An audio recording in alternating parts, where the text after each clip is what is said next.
Wow. It's been a while, guys, since I spoke into the microphone.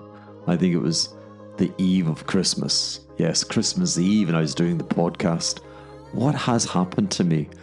I think I have a bipolarity. I think sometimes I have so much confidence, I come across as conceited. And then other times, I have zero confidence. I'm like, you know, those VLCCFs, those very large crude carriers. I'm a very, whatever, I can't do the acronym. Anyway, I've been working my way back, been writing a few pieces of stock analysis, taking me back a long time as though I was in Edinburgh in my early 20s.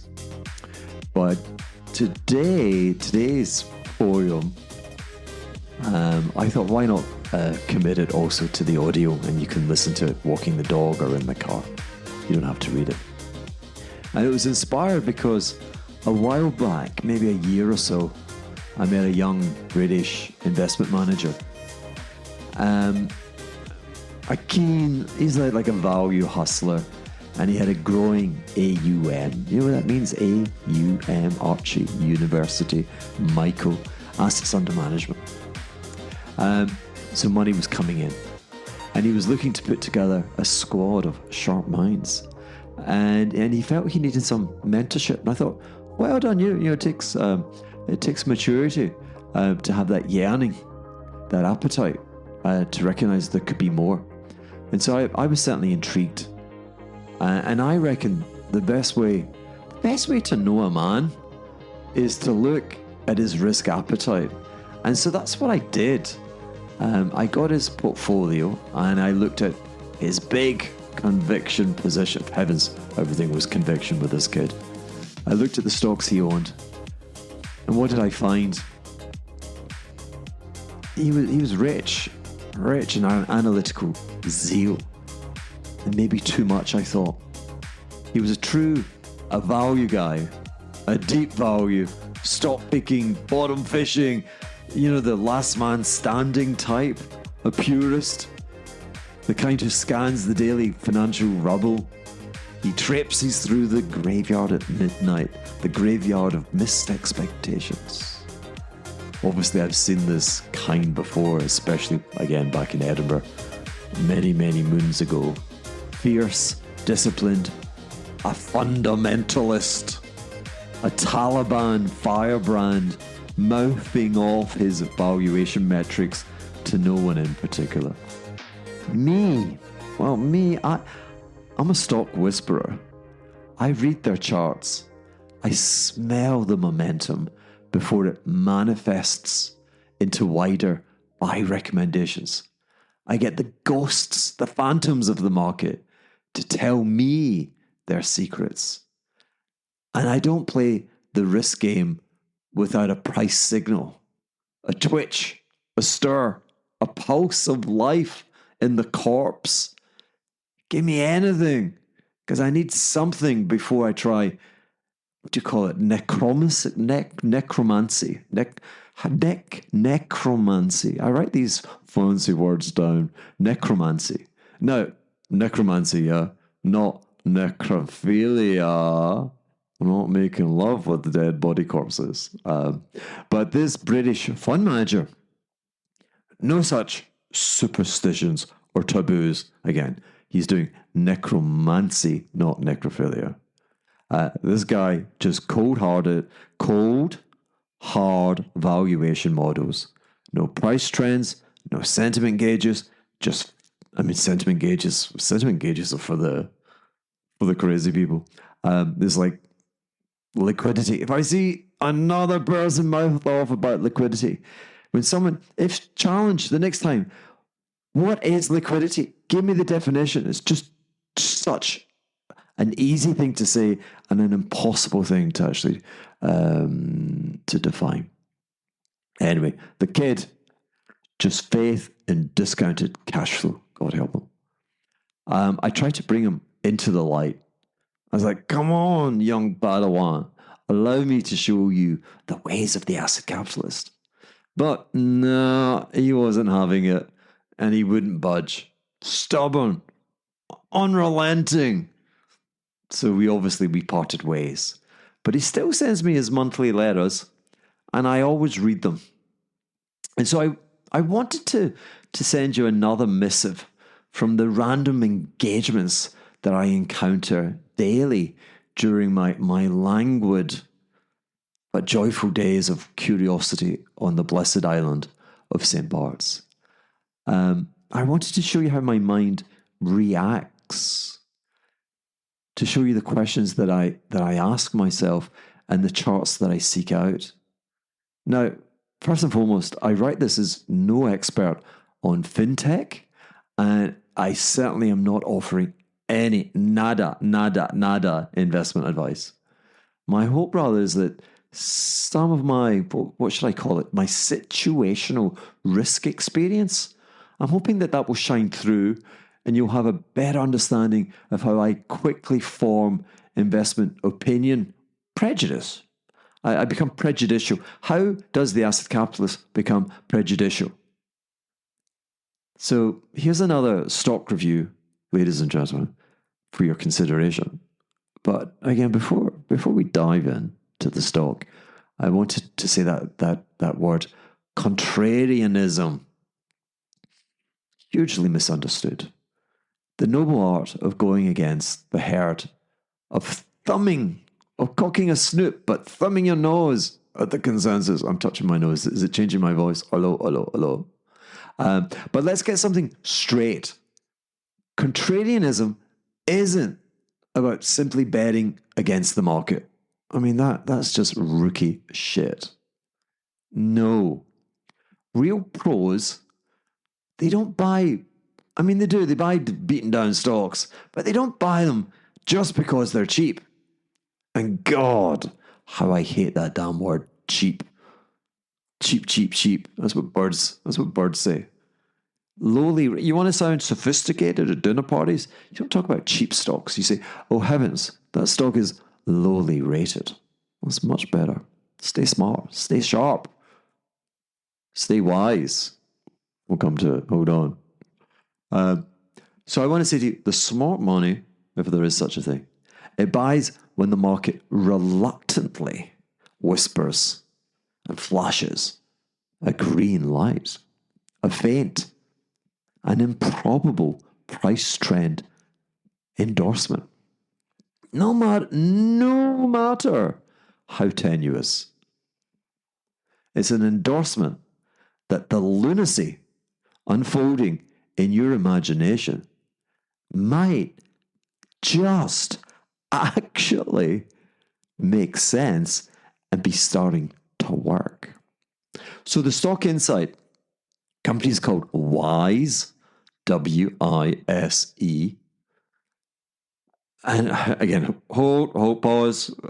Sorry, I'm having an interruption from my memory circuits. I remember when I was working in Edinburgh, Baillie Gifford, we were the largest company in a milk delivery company. Yeah. I mean, I think it was a network, and it was kind of always invest in the last.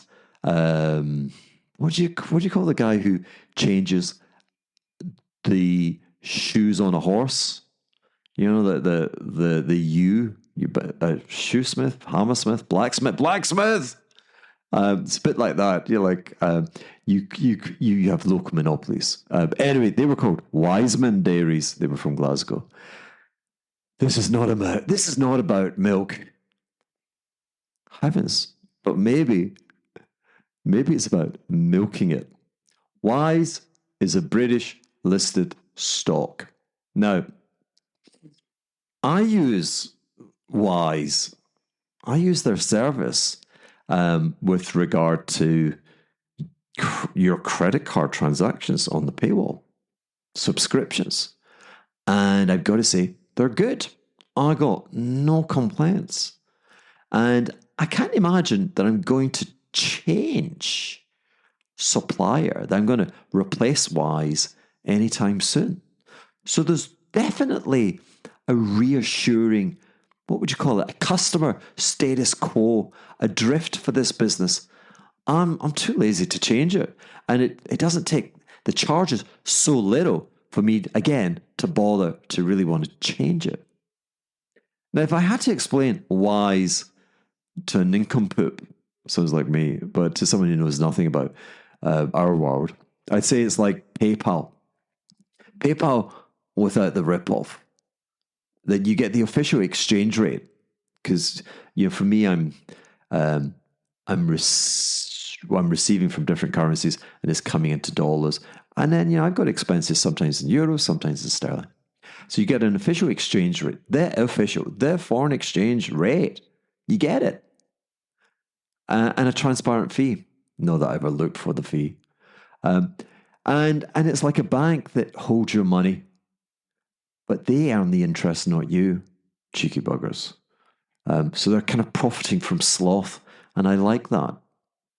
Albeit, having mentioned that, I must look at my Wise cash balance and look to transfer it into an interest-earning account. And I think they are actually beginning to offer interest-bearing accounts and possibly credit cards. But again, we'll come back to this. Are we just talking about a bank? A disruptor, but a bank? Anyway. A bank, a bank dressed up as an expensive tech stock. Well, that's a worm now that's in my head. But the real question, the bank question, but the real question isn't whether Wise is the new PayPal. No, is whether you even want to be in this business of cash transfer at all. Because, there's growth, but again, is it sustainable? Or is it just a brutal game of attrition? That would not be good. Are we looking at a British FinTech powerhouse? Or will perpetual pricing wars chase the profit margin all the way to zero? Conundrum.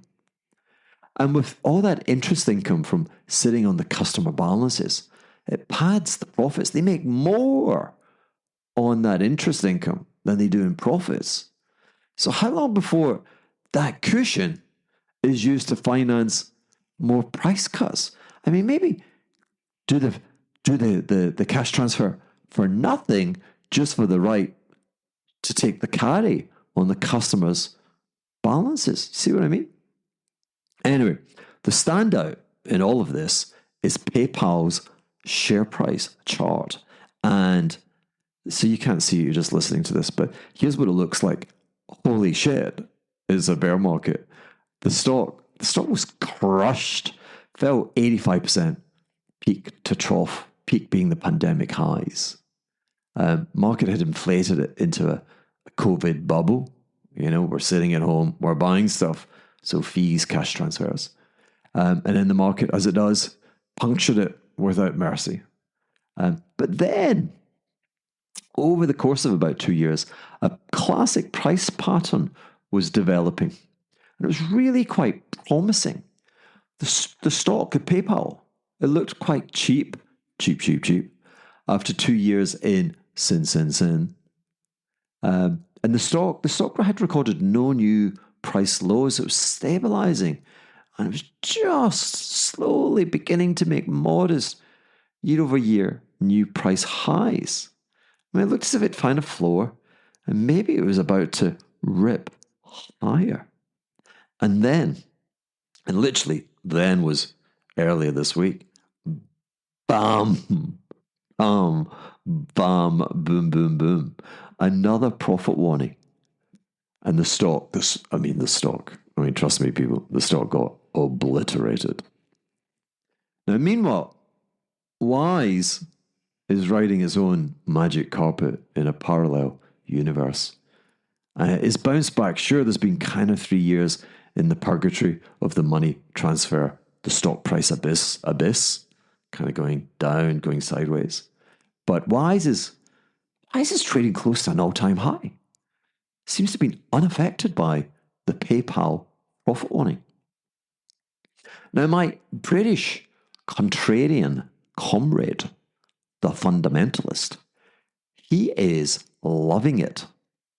His logic, HSBC, the big bank, well, they just killed off their challenger cash transfer apps called Zing And Zing had no ping. Zing, no zeal. Zing, zoom. Anyway, stop it. Big bank, really proficient, a big presence in foreign exchange. They couldn't make it. So big bank waves the white flag, and there's Wise all kind of triumphant. Seems like a nice David and Goliath kind of thing. But here's the problem. I've seen that kind of I didn't press. This kills me. Welcome to my world. I didn't press sleep on my telephone, so you hear all these pings. The pings I just received. Welcome to my world. What did I just receive? Scatterbrain going crazy. I received. No, who knows? Who cares? Where were we, my dear friends?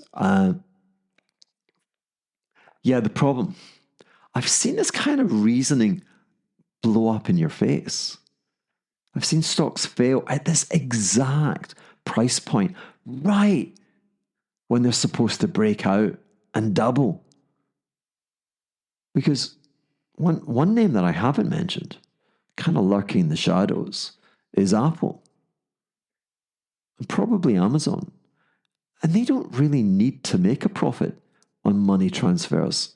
They just need to keep you locked into their digital ecosystem. And when a business like Apple, Amazon, when they're up against a company like Wise, and they don't even need to make money from the service, I mean, as a shareholder, I would start sweating. Briefly talking numbers, Wise, an 11 billion sterling company with I have to say, a fortress-like balance sheet. And it's a great thing. It's a prodigious cash flow generator. Profits are cash. But it's a comparative tiddler. What is a tiddler? What I mean is that even after the gyrations lower in PayPal's valuation, it's still an $80 billion beast. I mean, heavens, how big was PayPal during the pandemic? This fintech gladiator match, dare I say, it's not a match between equals. David and Goliath. It's been a scrappy upstart and a wounded giant with a lot of cash left in the tank.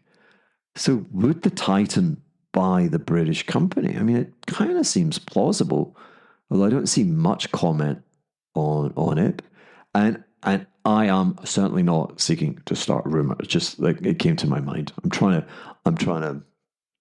It's like those guys who do the rap. They're just making up the words. I'm making this all up, people.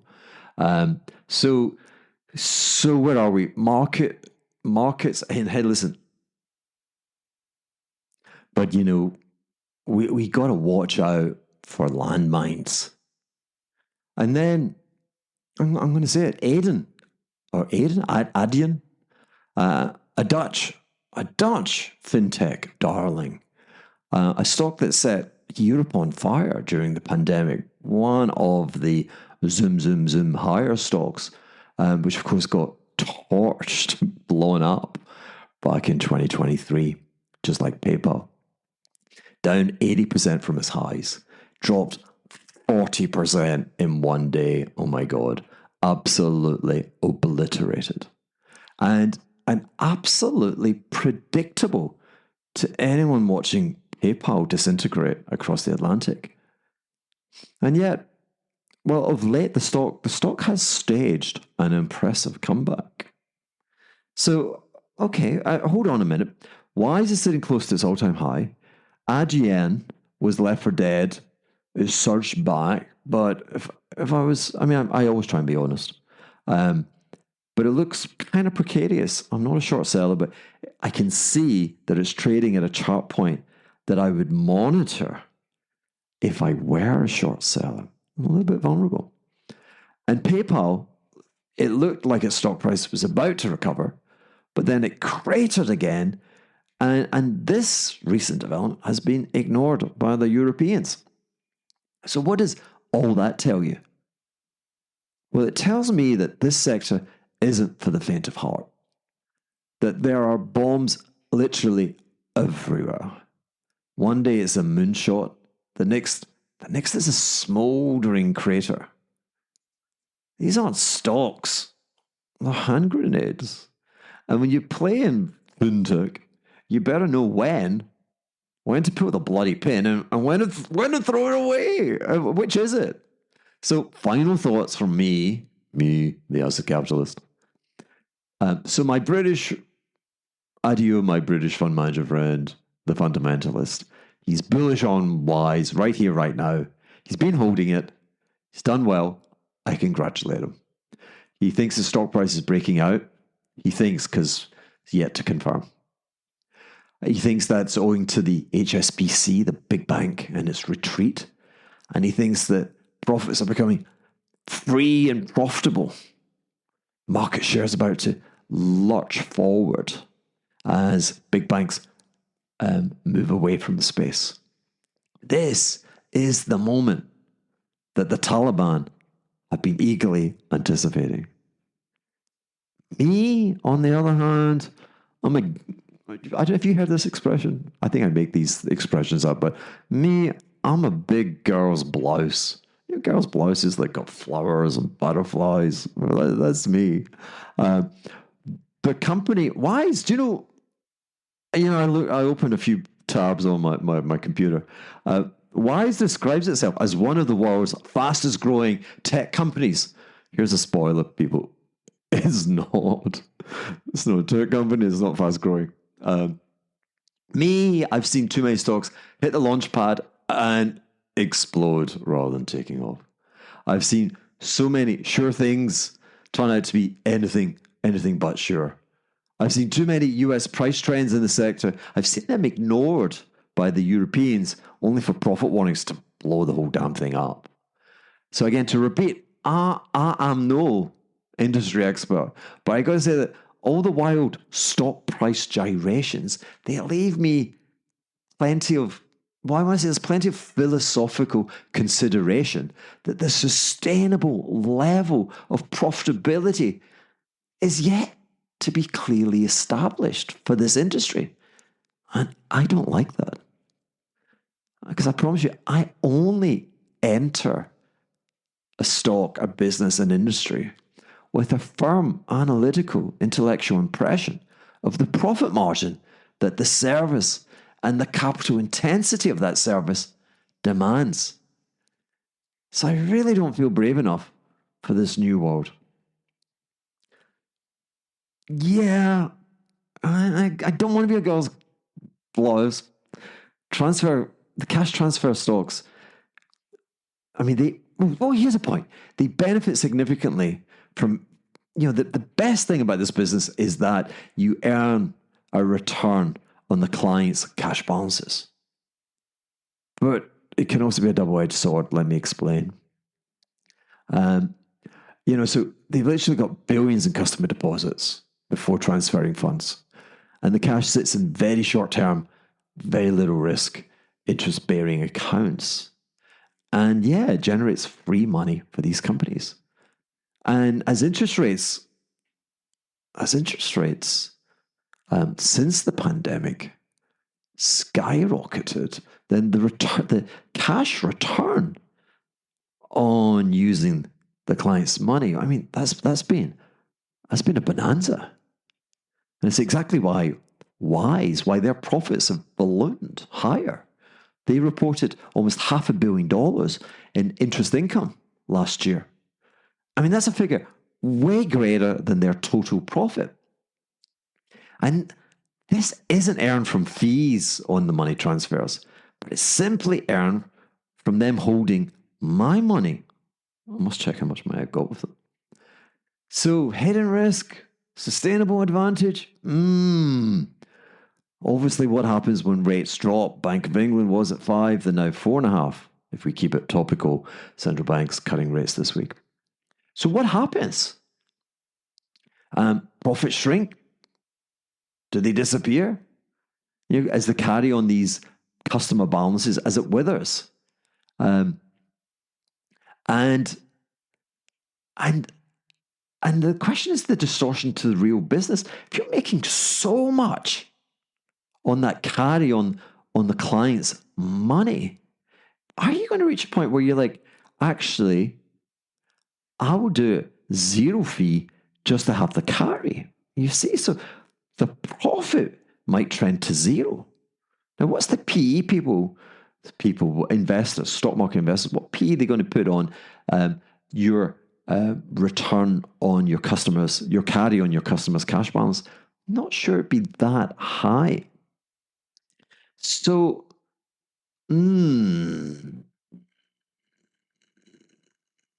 remember, I was warning you. What if they're not true fintech disruptors and just banks in disguise, riding the interest rate wave? And you all know that I think interest rates are coming back close to zero. I'm not a fintech expert, and I do not feel brave enough to play dare with live grenades. But I would have congratulated the young fundamentalist, the manager of all that money, for his recent success. I would definitely have advised him that he should maybe sell his position. Crikey, I haven't done this kind of thing since I was 21 and a trainee in Edinburgh, squinting at balance sheets and trying not to get steamrolled by the grumpy fund managers. Feels like old times. But what do you think? What do you lot think? You people out there, are you holding Wise or PayPal or Adyen? Do you trust these fintech? Are they still darlings? Or is this all just a ticking bomb of eroding margins? I don't know. And what about your portfolio? Any stocks you like to throw into the acid capitalist furnace for a good old-fashioned breakdown? It's more like breakdancing than breakdown. Or maybe I'm having a breakdown. Anyway, hit the comments and let I don't know. It's good to be back, people. I do love you. Let's get this debate rolling. My very best to you all from St. Bart's, Hugh Hendry, the acid capitalist, is back.